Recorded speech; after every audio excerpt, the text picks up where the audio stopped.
A Apvida Notre Dame Intermédica é operadora de plano de saúde com a maior rede própria de atendimento do Brasil. Só no Amazonas, são 20 unidades para cuidar com carinho da nossa gente. É saúde de qualidade mais perto de você. Minha gente, eu estava há pouco conversando com mais uma ilustre personalidade que nos dá o privilégio, né, de estar aqui na nossa bancada, frente a frente comigo, para conversar sobre a sua expertise profissional. Mas eu tenho uma coisa importante para dizer para vocês.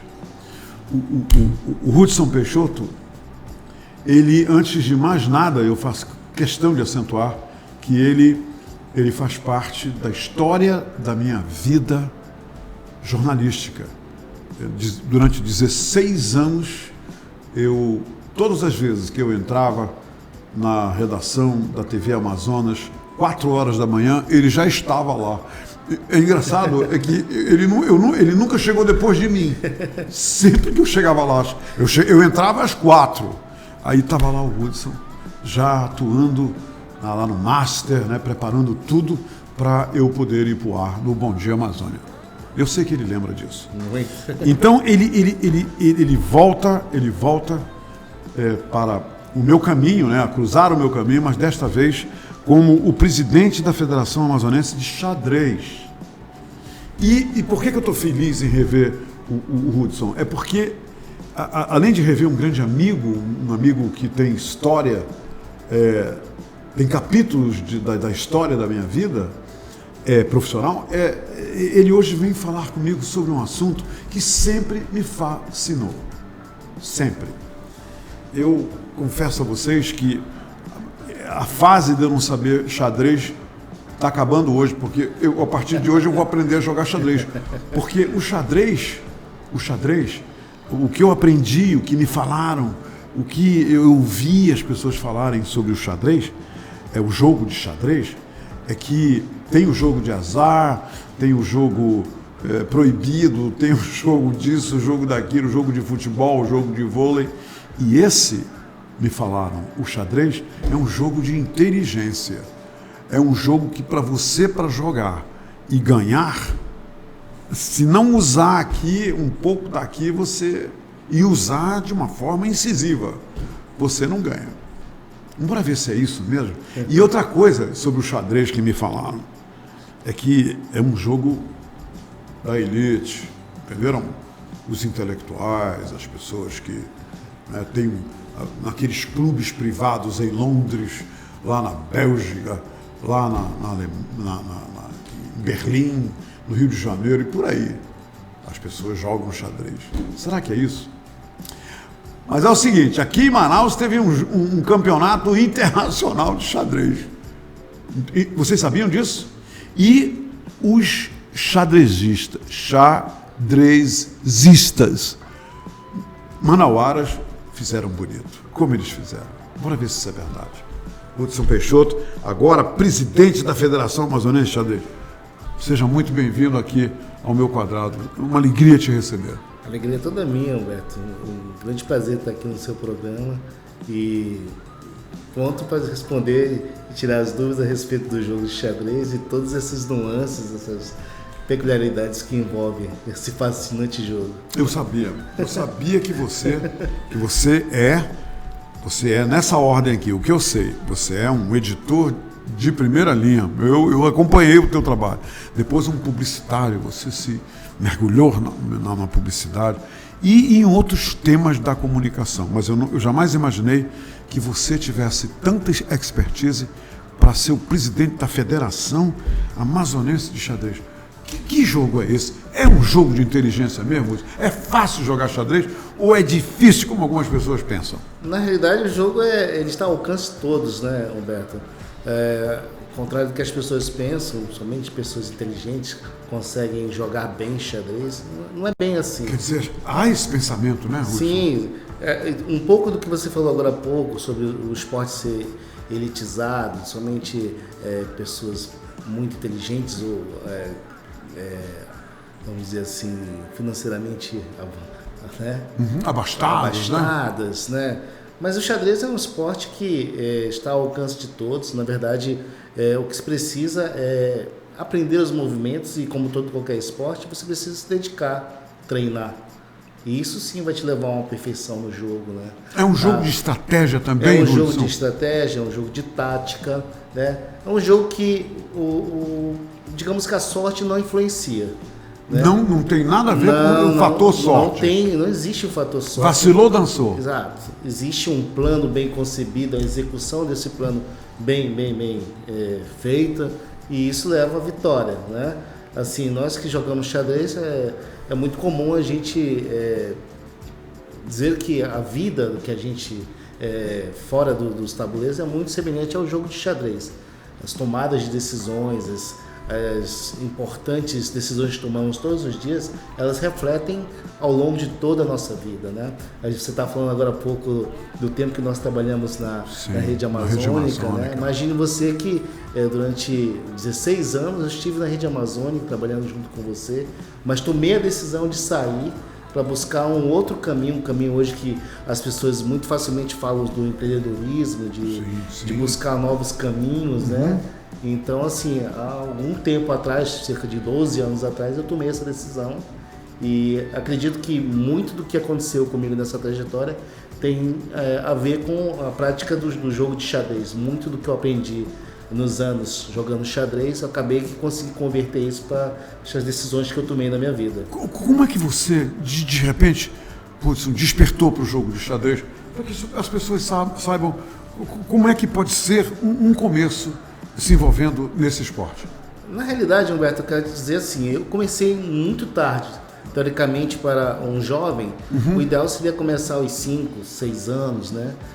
Essa é uma idade ideal, é uma idade ideal, é a idade que a criança já consegue ficar ali em frente a um tabuleiro e ouvir as explicações necessárias para que ela possa usar o raciocínio e ir progredindo no jogo, buscando aquelas ideias criativas que vão tornar um jogador melhor, diferenciado com relação aos outros praticantes. São muitas estratégias, hein? Ou você pode, Hudson, construir uma estratégia muito particular? Na verdade, cada jogador tem um estilo, vamos chamar de estilo, e a gente, ao longo dos treinamentos, você vai se tornando um jogador tático ou estratégico, ou um jogador que pode conceber as duas formas de jogar muito tranquilamente, né?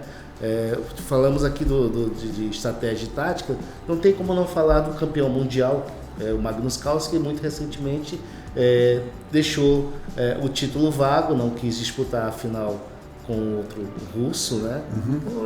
Eu acredito isso é a minha opinião, por não se ver mais desafiado, já teria vencido ele numa outra oportunidade. Então ele está buscando novos desafios. Então, por mais de 10 anos ele deteve o título e agora deixou vago. De repente ele sente que não tem mais nenhuma etapa, né? Ele venceu todas as etapas, né?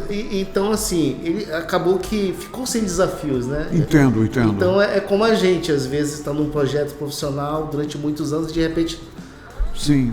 Não, eu preciso fazer uma coisa diferente. O encanto foi embora. O encanto foi embora, já não tenho o prazer de estar aqui, não é mais como era 16 anos, né? E é mais ou menos isso que acontece. Hudson, meu lindeza, me diz uma coisa. Eu me lembro, há muitos anos, não me lembro quanto tempo, mas houve um jogo internacional de xadrez entre Fischer, americano, e Kasparov, russo. Você mencionou agora a Rússia e eu me lembrei disso, desse espetáculo. E eu me lembro o seguinte, que 2, 3 dias o jogo não acabava. Me diz uma coisa, um jogo de xadrez ele não tem tempo determinado para acabar? E por que de vez em quando eles batem naquele relógio lá? Explica pra gente, o jogo pode durar como um campeonato mundial, não sei se tanto tempo, mas com o Fischer e o Kasparov, eu me lembro que o jogo não terminava e os dois estavam ali jogando e o jogo não acabava. E os melhores xadregistas, eu já estou te fazendo várias perguntas, são os russos, os americanos, continuam sendo? Não. Na verdade, assim, só para fazer uma pequena correção assim, atemporal, né? Porque o que você está se referindo deve ser Fischer e Spassky. Spassky, ok. Eu pronunciei o nome, mas eu sei, era um russo, né? Sim, ele era russo, porque Kasparov foi após Fischer, né? Foi após o Fischer, né? Foi o campeão após Fischer, né? Fischer, inclusive, também abandonou o seu título. Fischer foi um grande nome do xadrez internacional. Sim, né? Na verdade, Fischer ele foi o primeiro ocidental a deter o título mundial, né? Após o domínio dos russos por muitos anos. Então procede, o jogo é muito difundido na Rússia e grandes campeões já saíram de lá. Não só na Rússia, como em outros países, né? Onde, por exemplo, vou te dar um exemplo bem próximo de nós aqui da nossa realidade, que é Cuba, né? Em Cuba é muito difícil você não ver nenhum cidadão cubano que não jogue xadrez. Porque lá a cultura já está ali implantada de que todo mundo tem que jogar xadrez. Pelos benefícios que traz a prática de jogar xadrez, né? Raciocínio lógico, né? A tomada de decisão, né? Cálculo matemático, uma série de benefícios que, em tenra idade, se bem desenvolvido, vai tornar aquela criança um adulto muito mais preparado. E você citou há pouco, dos 6 anos em diante é o ideal, Ruth? Sim, 5, 6 anos é a melhor idade para se aprender a jogar xadrez. Existem lugares aqui no meu caso, por exemplo, eu aprendi aos 17 anos. 17? Já é tarde. Muito tarde. Então eu nem se fala, né, se eu quiser aprender. Eu falo que é tarde no aspecto competitivo. Entendi. Eu sempre fui muito... Você sempre se focou na competição, né? Eu sempre fui muito competitivo e, assim... Acabou que eu perdi muito das etapas iniciais, das disputas de campeonatos iniciais, de 6, de 8, 10, 12, outras categorias. Que existem em Manaus há muito tempo, Em Manaus sempre existiu praticantes com idades, nessa idade, 5, 6, 8 anos, entendeu? Mas assim, a federação pouco podia fazer com relação... Há quanto tempo está criada a federação, Ruth? Creio que 55 anos agora. 55 anos, olha... 55 anos. Olha Acho que é aproximadamente isso. Por aí, né? E me diz uma coisa, tem algum lugar para a gente aprender a jogar? Tem uma escola de xadrez aqui em Manaus? Como é que funciona para uma pessoa aprender a jogar xadrez? Olha, já existe em alguns lugares em Manaus, em algumas escolas tem em seus quadros professores que ensinam xadrez regularmente para alunos das escolas particulares. Sim. Eu posso citar aqui o La Salle, eu creio que Laviniense, La Salle e Lato Senso também tem xadrez, né? E muitas outras escolas, que eu me recordo agora só dessas, né? Mas também tem iniciativas como a do meu vice-presidente, o Paulo Lima, que tem uma escola chamada Paulo Chess, Coach Chess, né? Onde ele dá aulas para alunos em idades escolar, né? E muitas dessas crianças não têm condições de pagar um professor e dar aulas gratuitamente, né? E ele está com um projeto muito bonito ali na Vila Olímpica, recebendo o apoio da Vila Olímpica com espaço lá. Puxa, então, que bacana. Então, e os meninos estão indo lá para aprender a jogar xadrez? Com toda certeza, eu tenho muita convicção de que o trabalho que é feito pelo Paulo já tem colhido bons resultados. Agora mesmo, recentemente, nós tivemos um segundo lugar do campeonato dos Jogos Escolares Brasileiros, do Ivan, né? Que foi aluno do Paulo durante o momento em que ele foi professor do La Salle, né? E esteve treinando com ele antes de ir para a competição. Que bacana, olha só. Então, Hudson, explica pra gente como é que de repente a gente se depara com a notícia que vai acontecer em Manaus, foi o que aconteceu comigo, um campeonato internacional e brasileiro de xadrez. Como é que foi esse campeonato? Fala lá. Olha, na realidade, Humberto, a ideia de fazer um torneio como esse, no início pareceu um pouco de loucura, porque nós... Foi mês passado, né, Rodrigo? Foi em outubro. Foi em outubro. Foi de 11 a 17 de outubro. Uhum. Então, parecia meio que improvável conseguir realizar um evento como esse em Manaus, até porque nunca se tentou fazer algo parecido. Esse foi o primeiro? Internacional, sim. Dessa envergadura, trazendo 6 GMs e uma série de outros jogadores fortes O que é GM? GM são grandes mestres. Grandes mestres. 6 grandes mestres. Eu posso dizer que são jogadores profissionais. São jogadores que fazem um circuito nacional dos eventos de xadrez, né? Tanto no Brasil como fora dele, América Latina, Europa, Estados Unidos, em geral. Eles estão sempre prontos a participar, desde que tenham condições para fazê-lo. Me diz uma coisa, quantos países foram representados durante esse torneio internacional? Inicialmente nós tínhamos a projeção de 15 países, 15. Né? Mas assim, uma série de dificuldades que antecederam o evento, acabaram que tornaram isso um pouco menor.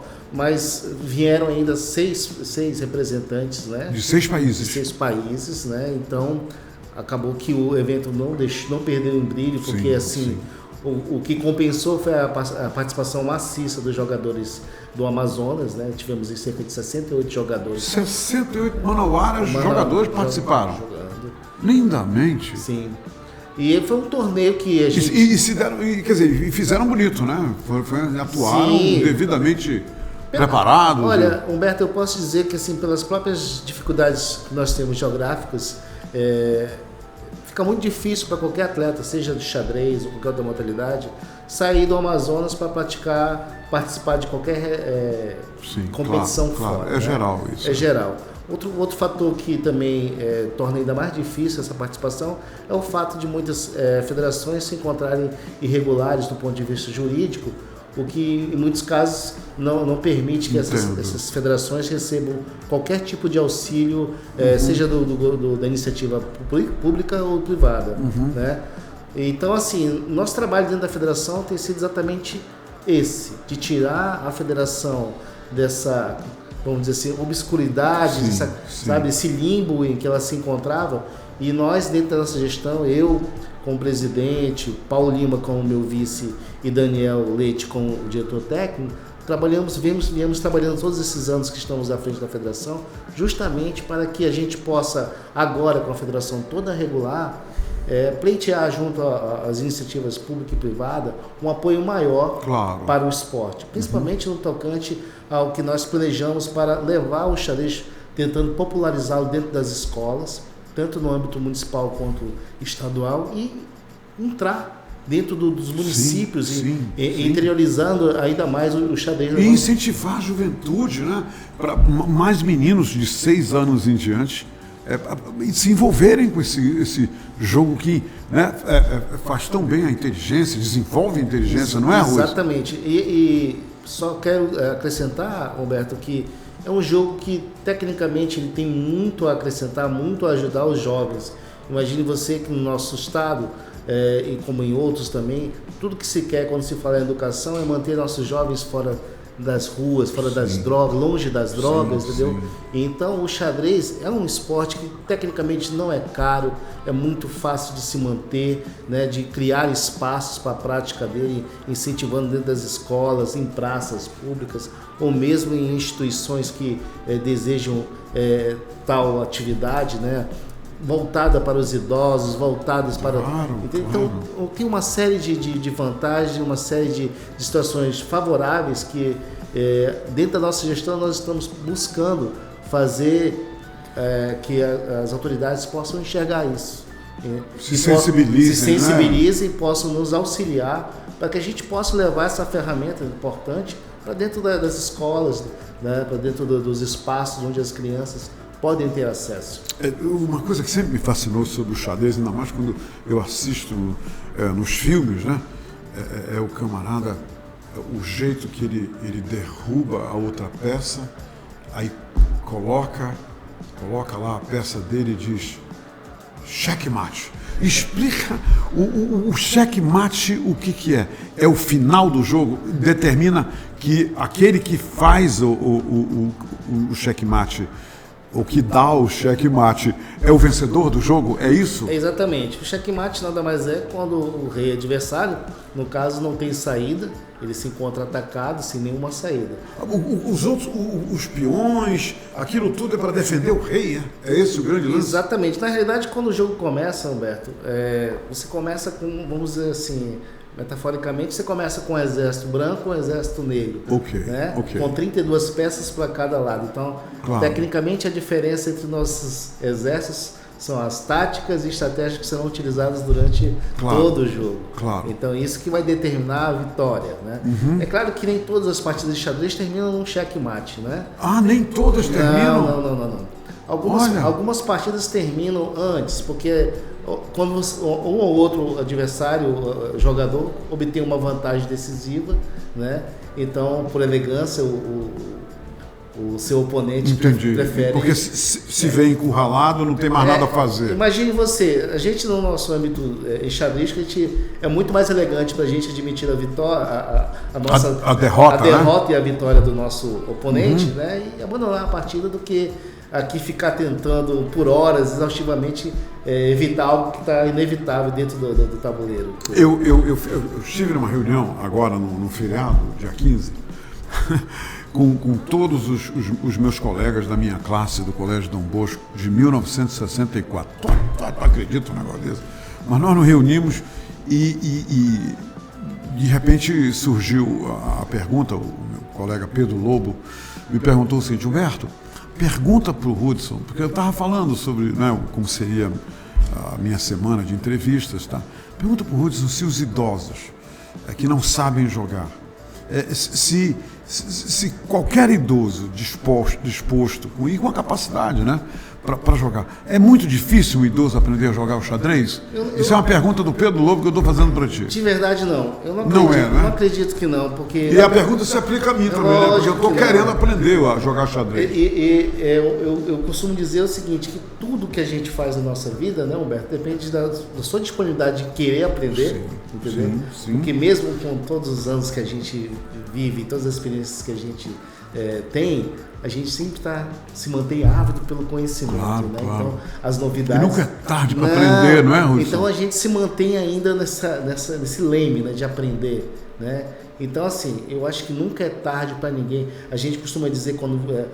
estou muito velho para, sei lá, me tornar um advogado. Sim, não existe isso. Eu concordo com você. Nós estamos cheios de exemplos de pessoas que voltaram à sala de aula, se formaram e realizaram o sonho. Então, jogar xadrez é uma coisa que está ao alcance de todos. É muito mais vontade de fazer do que se colocar um limite, dizer, não, eu sou muito velho ou eu sou muito novo. Isso não é mais para mim. Não é mais para mim. Não tem nada a ver, né?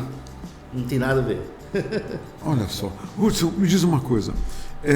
De que forma, eu sei que tem pessoas ávidas para ter essa informação, de que forma as pessoas hoje podem, por exemplo, você mencionou aí a escolinha do Paulo Lima, de que forma essas pessoas podem entrar em contato com o Paulo Lima ou levar seus filhos lá para conhecer o projeto dele, para que seu filho aprenda a jogar xadrez? Como é que se abre uma porta dessa para essas crianças? Ou para os jovens que estejam interessados, ou para os idosos que estejam interessados. Pronto. Na realidade, Humberto, assim, as pessoas podem fazer contato conosco pelas nossas redes sociais da Federação Amazonense de Xadrez. Muito bem. Né? A gente, quase que instantaneamente, a gente responde aos contatos das pessoas, né? Passa os contatos celulares para que as pessoas possam conversar com a gente e falar sobre a sua necessidade, qual é a sua ideia, se é para o seu filho ou se é para alguma instituição ou para alguma situação diferente de uma visita ou coisas desse tipo. Que legal. Então a gente está sempre disposto a ir até onde a gente encontra essa disposição das pessoas em aprender o jogo. Que bacana. E a escolinha do Paulo, ela funciona dentro da Vila Olímpica, né? Ela está ali. Tipo assim, fim de semana? Como é que é? Não, todos os dias. Todos os dias eu não sei precisar quais são os horários agora. Sim, mas é Paulo Lima na Vila Olímpica. Paulo Lima lá é o mapa da mina leva até lá. Leva até a Vila Olímpica e também os canais da federação, e a gente entra em contato para tentar ver o que nós podemos fazer. Me fala uma coisa. Tu não pode sair daqui sem falar isso. Quem ganhou esse torneio aqui em Manaus Internacional? Foi algum estrangeiro ou foi um brasileiro? Não. E a atuação analisa aí a atuação dos manauaras. Como é que foi dos jogadores manauaras? Olha, nós tivemos assim uma grata surpresa, porque trouxemos um melhor jogador ranqueado na América do Sul, que foi o argentino, né? Agora me faltou o nome dele. Foi um argentino, né? Foi jogador argentino. E acabou que ele ficou em segundo lugar, né? Olha. Quem venceu foi o mestre Quintiliano, né? O mestre de São Paulo, né? Brasileiro. Foi o brasileiro. Muito simpático, um mestre que nunca tinha vindo ao Amazonas, não tinha conhecido, né? A gente que mora aqui no estado do Amazonas, a gente sabe das nossas dificuldades, né? Então, assim, mas também a gente sabe das nossas riquezas e todas essas atrações que cercam a Amazônia, esses encantos, a fauna, a flora. Então, as pessoas que moram longe daqui, elas têm essa curiosidade, né? É um fascínio, é um né? fascínio, É um fascínio. Né? Ao Amazonas, na Amazônia, Rio Negro, Teatro Amazonas, então todos... Sim, sem dúvida. Nós temos um apelo sensacional para fazer competições como foi essa em outubro, né?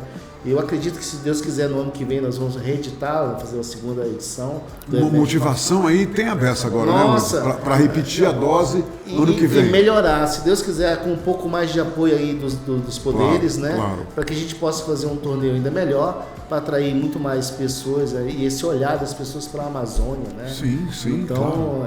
A gente acredita que ano que vem a gente vai conseguir fazer uma segunda edição. Mas voltando à sua pergunta, quem ganhou foi um brasileiro, foi o GM Renato Quintiliano, né?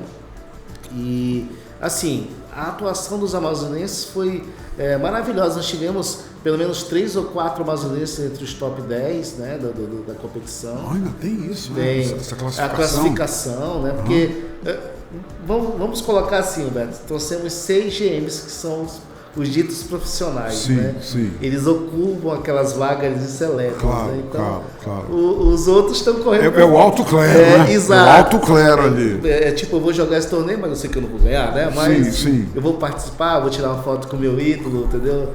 É mais ou menos isso. Como em qualquer outro esporte, a gente vai tietar também, né? Claro. Então, mas dentro dessa perspectiva, eu acredito que foi muito bom para o público local ter a oportunidade de ver esses jogadores de perto, jogadores que normalmente nós acompanhamos agora graças ao advento da internet, né, pelo YouTube. Muitos desses jogadores se mantêm profissionalmente competindo, também dando aulas, né? Usam aí os artifícios da internet por meio dos aplicativos, Zoom, Skype, dão aulas à distância, né? E acabam criando assim condições para se manter viajando. Não é fácil ser profissional de xadrez. Então, ainda mais num país como o Brasil, né? Cheio de muitas realidades. Por exemplo, os grandes centros hoje são exatamente São Paulo e Santa Catarina, né? São os principais, onde a gente vai encontrar o maior número de jogadores, inclusive entre as crianças. Por exemplo, em Santa Catarina, lá é muito difundido dentro das escolas. Nas escolas, né? Muito forte. E é interiorizado, não é só na capital.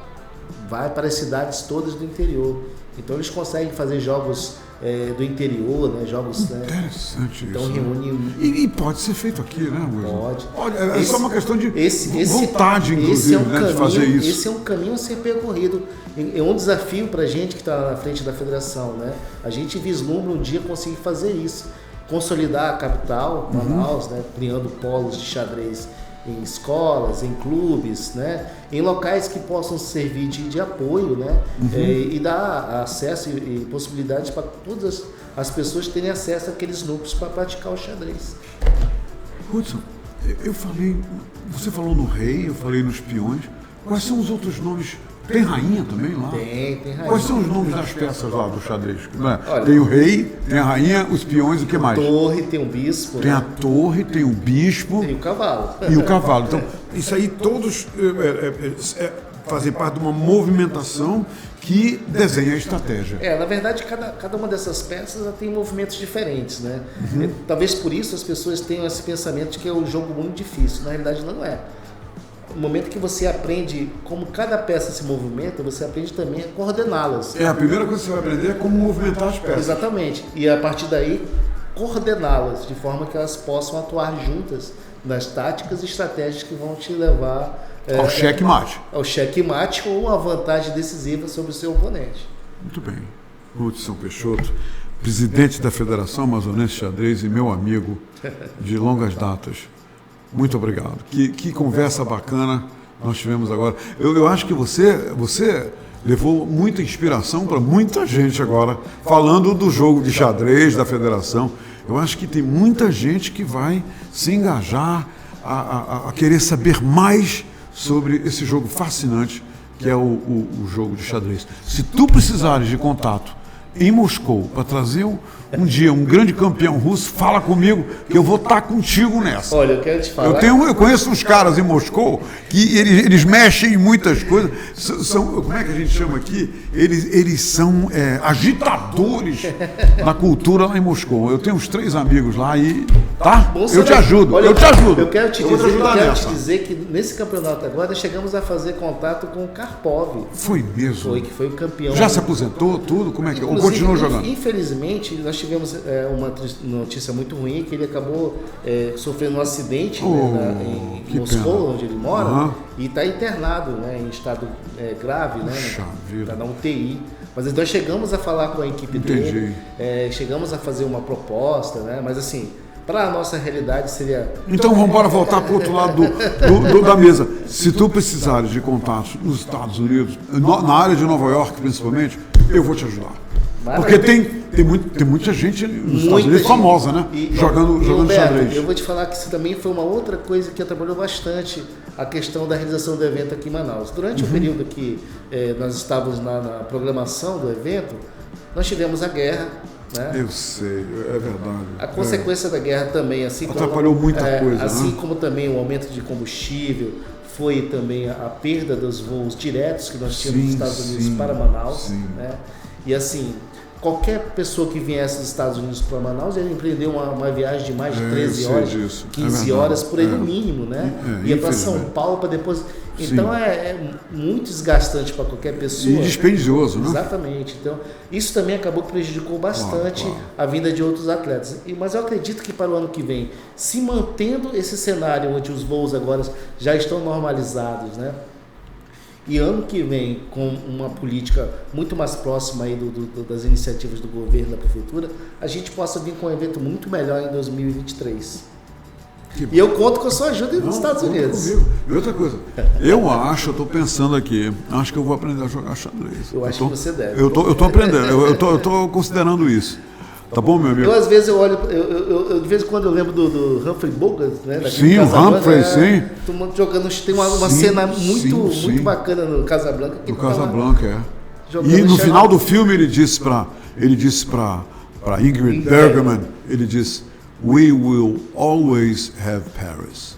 Isso é legal. Tá vendo que eu vi esse filme? Eu vi esse filme. Querido, eu vou te falar aqui um negócio. Ainda bem, mamãe dizia isso, ainda bem que saudade não mata, mas ainda bem também que a gente mata a saudade. Tá? Muito obrigado. Te rever foi matar a saudade. Tá bom? Valeu. Ela não mata, mas a gente mata. Tá?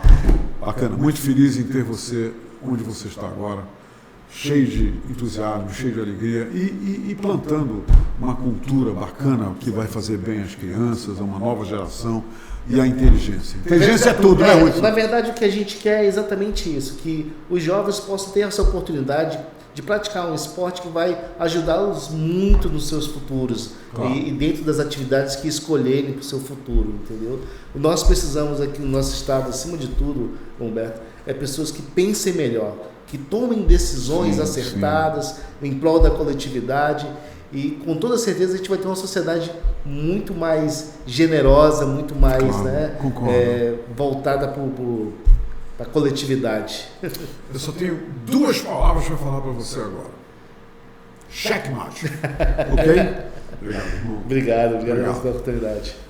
Gente, é o seguinte, acabou a nossa conversa de hoje e deixa eu preparar você para a conversa de amanhã.